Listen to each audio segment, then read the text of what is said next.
Never been much of a songwriter till the day that I spent in a jail cell for doing the right thing,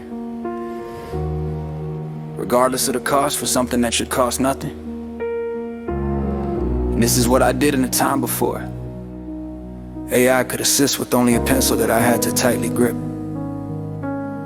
I wrote a song for those in heaven, letting them know what my earthly life was like. I remember watching others from a distance, doing what they do, learning silently, observing, learning something new. Captivated my attention like it was what I enjoyed the most to do. Besides playing in the cornfields, burying treasures in secret rooms from stalks of corn. Yeah, and some fun things we weren't supposed to do. Target practice breaking bottles, yeah, that caught up to me later when I was out there with no shoes. But didn't leave an option for me to point any blame. But if you ask me if I do it all over, I'd probably do it the same way again. Yeah, most of all, what I love the most was climbing up trees. The higher the better I would go, even after I slipped and scarred up my arms. Yeah. The only time I spoke about it is when I was reliving my past, writing a favorite song. Yeah. To this day, remembering these things that are treasures locked away that will soon become gone, never to be remembered or experienced, only through the song. Life is fluid, and yeah, the memories that we make also changed by the new memories that are created, and by others that consciously catch our attention in the most magical kind of way.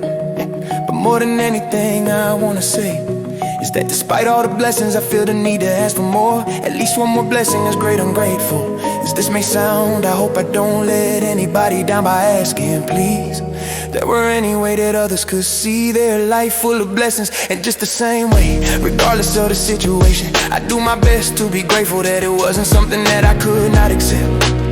I'm always grateful, and that allows me to take the next step. This mentality that I have, the way I look at my life, is the second biggest blessing, only to the love that I have received from a loving mother, father, and would-be commit companions that also did not know the way we did our best to figure it out a cappella style.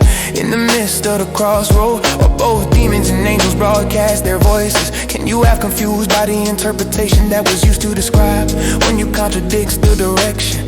Born within looks different, so instead we respectfully decline. Take a path that just seems right, that doesn't cause any hurt, suffering, or pain to others. So in this way, the only cost incurable will be covered by my eternal light. So the words that I speak and decisions I make are rooted in my heart, mind and soul, that cannot be seen or heard or observed by the actions that I take. Cause as hard as I try, I know this to be true. My actions are a result of me doing the best to figure this out. As I go without instructions, believing in what I have inside is what I do. It seems like I sacrificed the thing, everything that I'm supposed to enjoy, for something that is not even worth experiencing, because it is the very source of what corrupts us all.